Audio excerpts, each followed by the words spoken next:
We start today with details of the terror attack in Haifa this morning.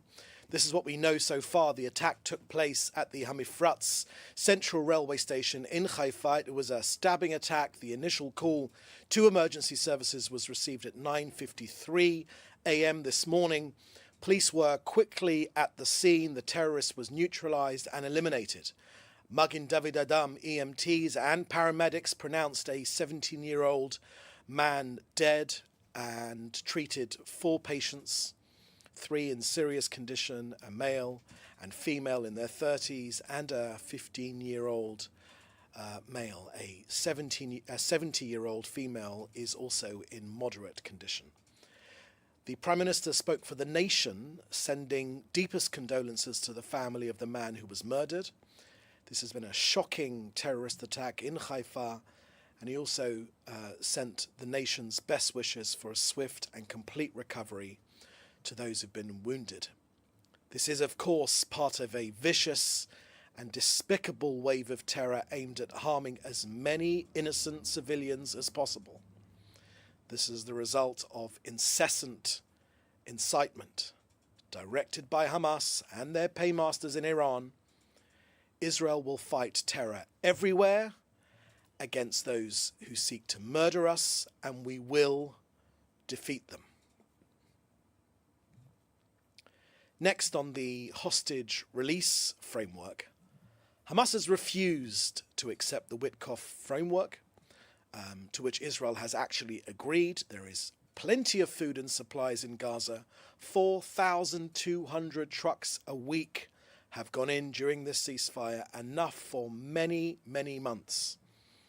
It is Hamas who is harming the Gazan population. Hamas systematically takes the humanitarian aid and sells it to support their own terror. For a year and a half now, Israel has sent in, but Hamas has betrayed. The supplies we sent were so that Hamas could be humanitarian, but instead they've in fact been barbarian. For years, concrete intended for homes was used to build terror tunnels. Fuel meant for ambulances was used in pickup trucks and motorbikes that broke into Israel and carried our kidnapped women and children into Gaza. Medicines have been used to drug our own hostages. Imagine that. Medicines we sent to help being used to drug our own people.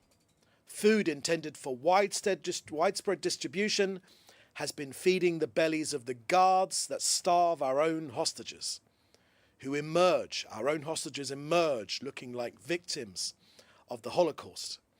You've seen it with your own eyes. Look, get real. The aid we send is used to kill, no more. No free meal to those who kill.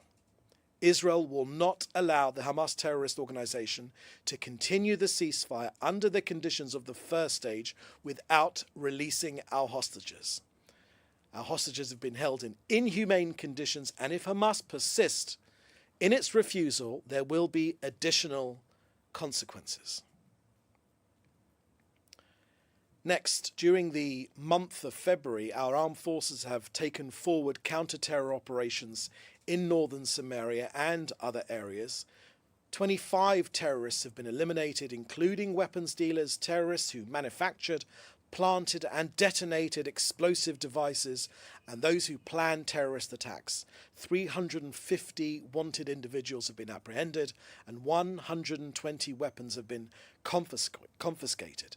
And hundreds of explosive devices have been destroyed. Again, these are straight out of the Iranian playbook of IEDs, which were faced by coalition forces in Iraq and Afghanistan. Israeli security forces will continue their counter-terrorism operations throughout Judea and Samaria to ensure the security of the residents and the citizens of this country. And finally, to end our briefing, it was announced today, sadly, that the legendary Israeli diplomat Dr. Dory has passed away. He was 71 years old. He was a prolific academic. The Prime Minister called him a brilliant Israeli diplomat and a dedicated public servant, as well as being his close personal friend. All of us remember Dory walking into often hostile TV studios around the world, but always representing our country with truth, with class, with distinction, and always with an impressive turn of phrase. As Israel's ambassador to the United Nations, as Director General of the Foreign Ministry, but always with a true love for Israel.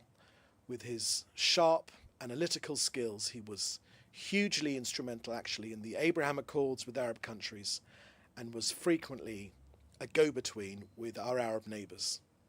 As the Prime Minister said this morning, may his memory be a blessing. So that's the end of our briefing here today. Please put your questions in the chat together with your news outlet, and we'll take some of these questions here. First question I can see here is from Jody Cohen from Newsmax, and you're asking, there's been some criticism of Israel's decision to pause aid to Gaza to put pressure on Hamas.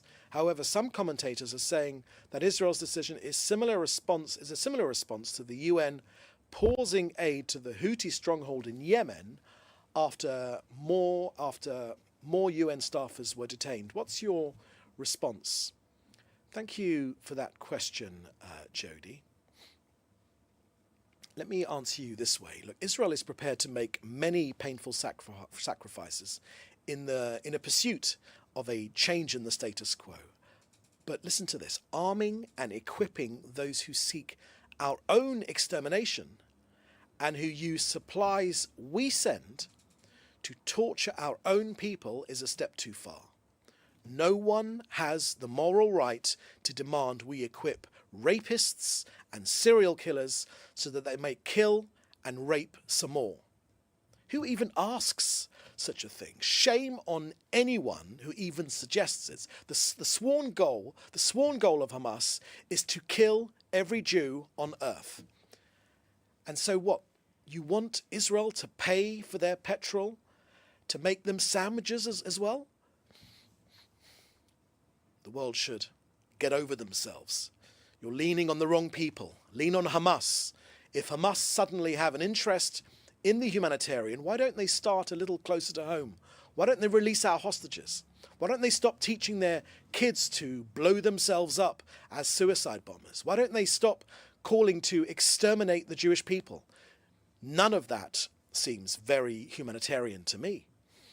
And if you're interested in humanitarian issues, then why aren't global media calling on Hamas to do all of the above? Or is it that the Jews are not entitled to the same humanitarian protection and dignity that you yourselves claim as a universal right for all others? Hamas have hoarded for months and months of supplies. They have enough food to fuel an obesity epidemic. But the only people we see getting fat are Hamas themselves. Anyone who has seen the grisly hostage release ceremonies will have just seen how well fed Hamas are. No one is going hungry in Hamas. The supplies are there, but Hamas don't share. Would you ask us to give free matches to an arsonist? Well, until something changes with Hamas, we're not going to give them the equipment that allows them to set the region on fire. If the criminals of Gaza won't reach out their hand to release our people in peace, then they can stop reaching out their hand to take. If they have money for rockets, for bombs, and for guns, then they have money to look after themselves. Remember this point. Not only have the goods sent into Gaza been turned into weapons of war, it has freed Hamas to focus on terrorism rather than fulfill the basic responsibility they have to look after their own people. If there's to be any hope in this region, then the world must stop giving Hamas a helping hand. Anyone who wants to end this war will support these timely measures. So we say it again and again. We give aid and then we get betrayed. We give aid and then they throw a grenade. And when they say supplies, it's all lies. There is no free meal for those who wish to kill us. Next question from David Clement at the News Forum. in Canada, critics of the move to restrict aid have accused Israel of violating international law. What's the Prime Minister's office response to those allegations? Thank you for that question, David. I think I've just given a fairly detailed answer to that question. There is no there is no breach of international law, including on the Geneva Convention. Hamas are using aid to fuel their own terror campaign against this country. They are already trying to fire rockets at us again. They've fallen inside Gaza this time. We will not allow them to use aid to threaten their own people and Israel as well.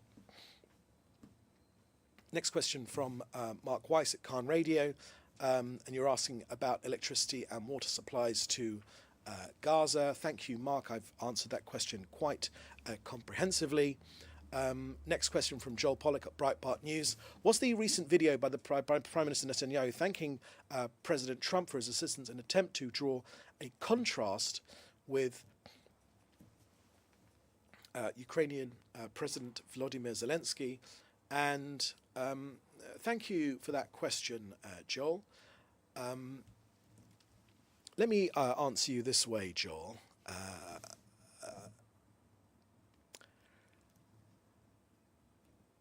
I was lucky enough to be in the room in the Oval Office when the President made the remarks that he made.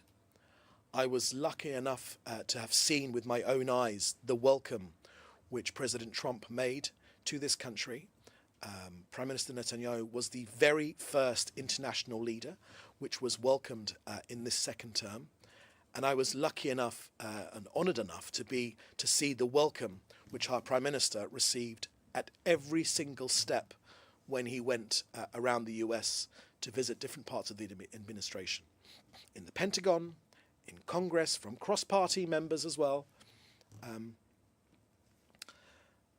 The Prime Minister has said very, very clearly that there has never been a president who has the interests of Israel at the forefront of his mind than President Trump. Israel, as you know, the Jewish people, the root of the word Jewish of Jews is hoda'ah, which means Yehuda, which means to be thankful. We are a thankful people, and we are thankful for the support of the past administration and certainly of this administration. And the Prime Minister has made that abundantly clear. That was why he released that video. Where there have been blockages in arms deliveries to allow us to defend ourselves, President Trump has unblocked them. While others have gone through down the same failed route of failed policies, repeating the same activity again and again with the Palestinians, President Trump has suggested alternative routes. And we here in Israel are extremely grateful for those alternative routes, because it is this out-of-the-box thinking that will take us forward rather than repeating the same failed attempts that tried to get a peaceful resolution in this part of the world, which have failed in so many times. This region needs some out-of-the-box thinking. President Trump is providing that. Repeating the same failed policies will get us no closer to a resolution. So we very much welcome President Trump's out-of-the-box thinking, and we are extremely grateful for the support of the American people. Next question from Joel Pollack at Breitbart News. Is Israel concerned that the decision to cut off aid to Gaza, while legal in terms of international law, could bolster accusations against it in the ICJ and ICC? Thank you for that question, Joel. I've given a fairly comprehensive answer to this question to Jodie Cohen at Newsmax at the start of the Q&A session just before. But I will say this, that Israel very much welcomes the role which Congress is making, and the presidency as well, President Trump in particular, combating the falsehoods, the false accusations being made by the ICJ and the ICC. This is lawfare. This is another attempt to avoid attacking terrorism, and understanding that it is terrorism that destroys the peacemakers every single time, rather than the people, Israel, defending themselves against terrorism. These ICJ and these ICC rulings, they simply mean to support Hamas. They support Hamas. They want Hamas to win. But we are here to stop that happening. Okay, that is the last question we have here today. Thank you for joining us. We'll have another briefing later in the week. You can contact us in the usual way for questions or for interviews. So please do stay safe, and we'll see you next time. Thank you very much. Bye-bye. Thanks for watching. Drop a comment below. Don't forget to like, share, and hit subscribe to stay updated with our latest content. Until next time, stay informed and inspired. This is Djobnik signing off.